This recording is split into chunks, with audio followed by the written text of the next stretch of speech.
Hi ಎಲ್ರಿಗೂ. ಎಲ್ರು ಹೇಗಿದ್ದೀರಾ? ಬನ್ನಿ ಇವತ್ತು ಸಿಂಪಲ್ ಆಗಿ ಗೀ ರೈಸು ಮತ್ತೆ ಅದಕ್ಕೆ ಕಾಂಬಿನೇಷನ್ ಆಗಿ ಸಾಂಬಾರ್ ಮಾಡೋದು ಹೇಗೆ ಅಂತ ನೋಡ್ಕೊಂಬರೋಣ. ತುಂಬಾ ಸಿಂಪಲ್ ಆಗಿ ಟೇಸ್ಟಿಯಾಗಿ ಮಾಡ್ಕೋಬಹುದು. ಬನ್ನಿ ಈಗ ಅದಕ್ಕೆ ಏನೇನು ಬೇಕು ಅಂತ ನೋಡ್ಕೊಂಡು ಬರೋಣ.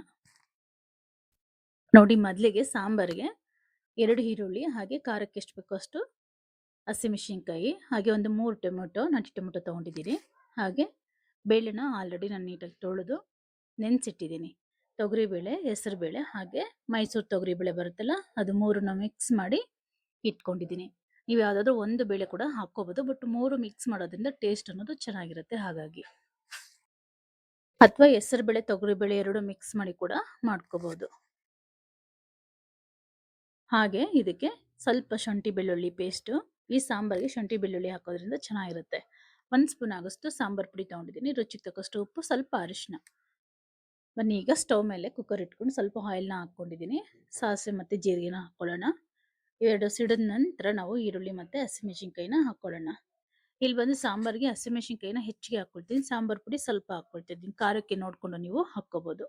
ಈ ಸಾಂಬಾರಿಗೆ ಸ್ವಲ್ಪ ಹಸಿಮೆಣಸಿನ್ಕಾಯಿ ಹೆಚ್ಚಿಗೆ ಇರೋದ್ರಿಂದ ಆ ಫ್ಲೇವರ್ ತುಂಬ ಚೆನ್ನಾಗಿರುತ್ತೆ, ಕಾಂಬಿನೇಷನ್ ಆಗಿ ಇದಕ್ಕೆ ಗೀ ರೈಸ್ಗೆ. ಹಾಗೆ ಸ್ವಲ್ಪ ಕರಿಬೇವು ಹಾಕ್ಕೊಂಡು ಶುಂಠಿ ಬೆಳ್ಳುಳ್ಳಿ ಪೇಸ್ಟು ಹಾಕ್ಕೊಂಡು ಚೆನ್ನಾಗಿ ಹಸಿ ಸ್ಮೆಲ್ವರೆಗೂ ಚೆನ್ನಾಗಿ ಫ್ರೈ ಮಾಡ್ಕೊಂಡು ನಂತರ ನಾವು ಇದಕ್ಕೆ ಟೊಮೆಟೊ ಹಾಕ್ಕೊಳ್ಳೋಣ. 3 ನಾಟಿ ಟೊಮೆಟೊ ತೊಗೊಂಡಿದ್ದೀನಿ, ನೀವು ಬೇಕಾದ್ರೆ ಪಾರಂ ಟೊಮೆಟೊ ಸಹ ಹಾಕ್ಕೋಬೋದು.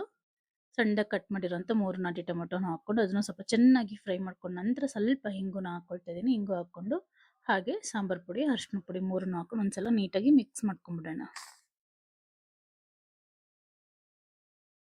ಈ ರೀತಿ ಚೆನ್ನಾಗಿ ಮಿಕ್ಸ್ ಮಾಡ್ಕೊಂಡು ನಂತರ ನಾವು ನೆನೆಸಿಟ್ಕೊಂಡಿರೋಂಥ ಬೇಳೆನ ಹಾಕ್ಕೊಳ್ಳೋಣ. ನಾನು ಇಲ್ಲಿ ನೀರಿನ ಸಮೇತ ಬೇಳೆನ ಹಾಕ್ಕೊಳ್ತಿದ್ದೀನಿ. ಒಂದು 3ರಿಂದ 4 ಸಲ ನೀಟಾಗಿ ತೊಳೆದಿರೋದ್ರಿಂದ ಆ ನೀರು ಸಮೇತ ಹಾಕ್ಕೊಳ್ತಾ ಇದ್ದೀನಿ. ಈಗಲೇ ನಿಮಗೆ ನೀರು ಎಷ್ಟು ಬೇಕಾಗುತ್ತೋ ನೋಡಿಕೊಂಡು ನೀರನ್ನು ಹಾಕ್ಕೊಂಡು ನಂತರ ನಾವು ಇದನ್ನು ಕೂಗಿಸ್ಕೊಳ್ಳೋಣ. ಹಾಗೆ ಈಗಲೇ ರುಚಿಗೆ ತಕ್ಕಷ್ಟು ಉಪ್ಪು, ಮೇಲುಗಡೆ ಒಂದು ಸ್ವಲ್ಪ ಕೊತ್ತಂಬರಿ ಸೊಪ್ಪು ಹಾಕ್ಕೊಂಡು ಒಂದು 3ರಿಂದ 4 ವಿಸಿಲ್ ಕೂಗಿಸ್ಕೊಂಡು ನೀಟಾಗಿ ಬೆಂದ್ಬಿಡುತ್ತೆ. ತುಂಬ ಸಿಂಪಲ್ ಆಗಿರುತ್ತೆ ಸಾಂಬಾರು, ಬಟ್ ಗೀ ರೈಸ್ಗೆ ಒಳ್ಳೆ ಕಾಂಬಿನೇಷನ್ ಇದು. ಇದು ಕೂಗೋಷ್ಟೊಳಗಡೆ ನಾವು ಗೀ ರೈಸ್ಗೆ ಪ್ರಿಪೇರ್ ಮಾಡ್ಕೊಳ್ಳೋಣ. ನೋಡಿ, ಗೀ ರೈಸ್ಗೆ 1 ಸ್ಪೂನ್ ಆಗೋಷ್ಟು ಜೀರಿಗೆ, ಸೋಂಪು ಒಂದು ಅರ್ಧ ಸ್ಪೂನು, ಶಾಜೀರಾ ಒಂದು ಅರ್ಧ ಸ್ಪೂನು. ಜೀರಿಗೆ ಹೆಚ್ಚಿಗೆ ಇರಬೇಕು, ಶಾಜೀರಾ ಮತ್ತು ಸೋಂಪು ಅರ್ಧ ಸ್ಪೂನ್ ಇರಬೇಕು. ಮಸಾಲ ಪದಾರ್ಥ ಚಕ್ಕೆ, ಲವಂಗ, ಏಲಕ್ಕಿ, ಜಾಪತ್ರೆ, ಹಾಗೆ ಸ್ಟಾರ್ ಹೂವು. ಸಿಂಪಲ್ ಆಗಿ ಇಷ್ಟ ಹಾಕೊಂಡ್ರೆ ಸಾಕಾಗುತ್ತೆ, ತುಂಬ ಮಸಾಲ ಹಾಕಿದ್ರು ಚೆನ್ನಾಗಿರಲ್ಲ. ನಾನು ಮಾಡ್ತಿರೋ ಕ್ವಾಂಟಿಟಿಗೆ ಇಷ್ಟ ಆದರೆ ಸಾಕಾಗುತ್ತೆ. ಹಾಗೆ ಸಣ್ಣದಾಗಿ ಕಟ್ ಮಾಡಿರೋ ಅಂಥ ಶುಂಠಿ ಮತ್ತು ಬೆಳ್ಳುಳ್ಳಿನ ಹಾಕ್ಕೊಳ್ತಿದ್ದೀನಿ. ಇವೆರಡು ಹಾಕೋದ್ರಿಂದ ಗೀ ರೈಸ್ಗೆ ಒಳ್ಳೆ ಟೇಸ್ಟ್ ಬರುತ್ತೆ. ಹಾಗೆ ತೆಂಗಿನ ಹಾಲು ಹಾಕೋದ್ರಿಂದನೂ ತುಂಬಾ ಚೆನ್ನಾಗಿರುತ್ತೆ ಗೀ ರೈಸ್. ಒಂದ್ಸಲ ಟ್ರೈ ಮಾಡಿ ನೋಡಿ. ಹಾಗೆ ಅಕ್ಕಿ ಬಂದು ನಾನು 1.5 ಗ್ಲಾಸ್ ಅಕ್ಕಿ ತೊಗೊಂಡಿದ್ದೀನಿ, ಹಾಗಾಗಿ 1 ಗ್ಲಾಸು ತೆಂಗಿನ ಹಾಲನ್ನ ಹಾಕ್ಕೊಳ್ತಿದ್ದೀನಿ. ಸ್ವಲ್ಪ ಕೊತ್ತಂಬರಿ ಸೊಪ್ಪು, ಹಾಗೆ ಪಲಾವ್ ಎಲೆ, ತುಪ್ಪ ಹಾಕ್ಕೊಳ್ತಾ ಇದ್ದೀನಿ.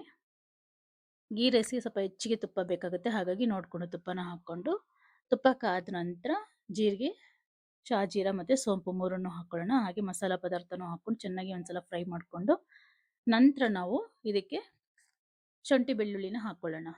ಶುಂಠಿ ಬೆಳ್ಳುಳ್ಳಿ ಚೆನ್ನಾಗಿ ಗೋಲ್ಡನ್ ಬ್ರೌನ್ ಬರೋವರೆಗೂ ಚೆನ್ನಾಗಿ ಫ್ರೈ ಮಾಡ್ಕೋಬೇಕು, ಆಗಲೇ ಅದು ಒಂದು ಟೇಸ್ಟ್ ಕೊಡುತ್ತೆ, ತುಂಬಾ ಚೆನ್ನಾಗಿರುತ್ತೆ. ಹಾಗೆಯೇ ಪಲಾವ್ ಎಲೆನೂ ಹಾಕ್ಕೊಳ್ತಾ ಇದ್ದೀನಿ.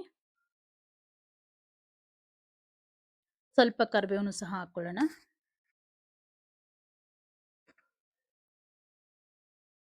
ಹಾಗೆಯೇ ಖಾರಕ್ಕೆ ತಕ್ಕಷ್ಟು ಹಸಿಮೆಣಸಿನ್ಕಾಯಿನ ಹಾಕೊಂಡು ಚೆನ್ನಾಗಿ ಫ್ರೈ ಮಾಡಿಕೊಂಡು ನಂತರ ನೆನೆಸಿಟ್ಕೊಂಡಿರೋ ಅಂಥ ಅಕ್ಕಿನ ಹಾಕ್ಕೊಳ್ಳೋಣ. ಇದಕ್ಕೆ ಜೀರಾ ರೈಸ್ ಅಂತ ಬರುತ್ತೆ, ಅದನ್ನು ಹಾಕ್ಕೊಂಡ್ರೆ ಇನ್ನೂ ಟೇಸ್ಟ್ ಅನ್ನೋದು ತುಂಬಾ ಚೆನ್ನಾಗಿ ಬರುತ್ತೆ. ಅದು ಸಿಗಲಿಲ್ಲ ಅಂದರೆ ನಾರ್ಮಲ್ ರೈಸ್ನೇ ಹಾಕ್ಕೋಬೋದು. ನಾನಿಲ್ಲಿ ನಾರ್ಮಲ್ ರೈಸೇ ಹಾಕ್ಕೊಳ್ತಾ ಇದ್ದೀನಿ, ಬಟ್ ಜೀರಾ ರೈಸ್ ತೊಗೊಂಡು ಮಾಡೋದ್ರಿಂದ ತುಂಬ ಟೇಸ್ಟಿಯಾಗಿ ಬರುತ್ತೆ ಗೀ ರೈಸು. 1.5 ಗ್ಲಾಸ್ ಅಕ್ಕಿಗೆ 3 ಗ್ಲಾಸ್ ನೀರನ್ನು ಹಾಕ್ಕೊಳ್ತಾ ಇದ್ದೀನಿ. 1 ಗ್ಲಾಸ್ಗೆ 2 ಗ್ಲಾಸ್ ಲೆಕ್ಕದಲ್ಲಿ ನಾನು ನೀರನ್ನು ಹಾಕ್ಕೊಳ್ತಿದ್ದೀನಿ. ನೀರು ಜೊತೆಗೆ ತೆಂಗಿನ ಹಾಲು ಸೇರಿ ನಾನು ನೀರನ್ನು ಹಾಕ್ಕೊಳ್ತಾ ಇದ್ದೀನಿ. ತೆಂಗಿನ ಹಾಲು ಹಾಕೋದ್ರಿಂದ ಗೀ ರೈಸ್ಗೆ ಒಂದು ಒಳ್ಳೆ ಟೇಸ್ಟ್ ಬರುತ್ತೆ, ಹಾಗಾಗಿ ಕಲರು ಬರುತ್ತೆ, ಟೇಸ್ಟ್ ಬರುತ್ತೆ. ಹಾಗಾಗಿ ನೀಟಾಗಿ ಒಂದ್ಸಲ ಮಿಕ್ಸ್ ಮಾಡಿಕೊಂಡು ಈಗ ಮೇಲುಗಡೆ ಒಂದು ಸ್ವಲ್ಪ ಕೊತ್ತಂಬರಿ ಸೊಪ್ಪು, ಹಾಗೆ ರುಚಿಗೆ ತಕ್ಕಷ್ಟು ಉಪ್ಪನ್ನು ಹಾಕ್ಕೊಂಡು ಇದನ್ನ 1 ವಿಸಿಲ್ ಮೀಡಿಯಂ ಫ್ಲೇಮಲ್ಲಿ ಇಟ್ಕೊಂಡು ಕೂಗಿಸ್ಕೊಂಡ್ರೆ ಕರೆಕ್ಟಾಗಿ ಬೆಂದಿರುತ್ತೆ. ಅಕ್ಕಿ ನೆಂದಿರುತ್ತಲ್ಲ, ಹಾಗಾಗಿ ಮೀಡಿಯಂ ಫ್ಲೇಮಲ್ಲಿ 1 ವಿಸಿಲ್ ಕೂಗಿಸ್ಕೊಂಡ್ರೆ ಸಾಕಾಗುತ್ತೆ. ತುಂಬಾ ಸಿಂಪಲ್ ಆಗಿರುತ್ತೆ ಮಾಡೋದು, ಬಟ್ ಟೇಸ್ಟ್ ಮಾತ್ರ ತುಂಬಾನೇ ಚೆನ್ನಾಗಿರುತ್ತೆ. ಬಿಸಿ ಬಿಸಿ ತಿನ್ಲಿಕ್ಕೆ ತುಂಬಾನೇ ರುಚಿಯಾಗಿರುತ್ತೆ.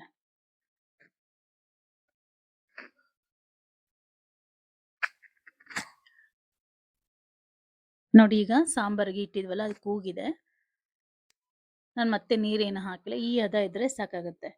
ಬೇಳೆ ಚೆನ್ನಾಗಿ ಬೆಂದಿರಬೇಕು. ಈ ಸ್ವಲ್ಪ ಹಾಗೆ ಇರೋದನ್ನ ಸ್ವಲ್ಪ ಮಸ್ತ್ಕೊಂಡ್ರೆ ಸರಿ ಹೋಗುತ್ತೆ. ನಾನು ಮತ್ತೇನು ಕುದಿಸೋಕೆ ಹೋಗಲ್ಲ. ಆಲ್ರೆಡಿ ನಾವೆಲ್ಲ ಹಾಕಿ ಕುದಿಸಿರೋದ್ರಿಂದ ಕುದಿಸೋ ಅವಶ್ಯಕತೆ ಏನಿರಲ್ಲ. ಗೀ ರೈಸ್ ಕೂಡ ಕೂಗಿದೆ ನೋಡಿ, ಚೆನ್ನಾಗಿ ಬೆಂದಿದೆ. ತುಂಬ ಸಿಂಪಲ್ ಆಗಿ ಟೇಸ್ಟಿಯಾಗಿ ಬೇಗ ಕೂಡ ಮಾಡ್ಕೋಬೋದು. ನಿಮ್ಗೇನಾದರೂ ಈ ರೆಸಿಪಿ ಇಷ್ಟ ಆಗಿದ್ರೆ ಮರೀದೆ ಒಂದು ಲೈಕ್ ಕೊಡಿ. ಹಾಗೆ ಇನ್ನೂ ಯಾರೆಲ್ಲ ನನ್ನ ಚಾನಲ್ ಸಬ್ಸ್ಕ್ರೈಬ್ ಮಾಡ್ಕೊಂಡಿಲ್ಲ ದಯವಿಟ್ಟು ಸಬ್ಸ್ಕ್ರೈಬ್ ಮಾಡ್ಕೊಳ್ಳಿ. ವಿಡಿಯೋ ಪೂರ್ತಿ ನೋಡಿ, ಇಷ್ಟ ಆದರೆ ಮಾತ್ರ ಒಂದು ಲೈಕ್ ಕೊಡೋದನ್ನ ಖಂಡಿತ ಮರಿಬೇಡಿ. Thank you for watching. Bye.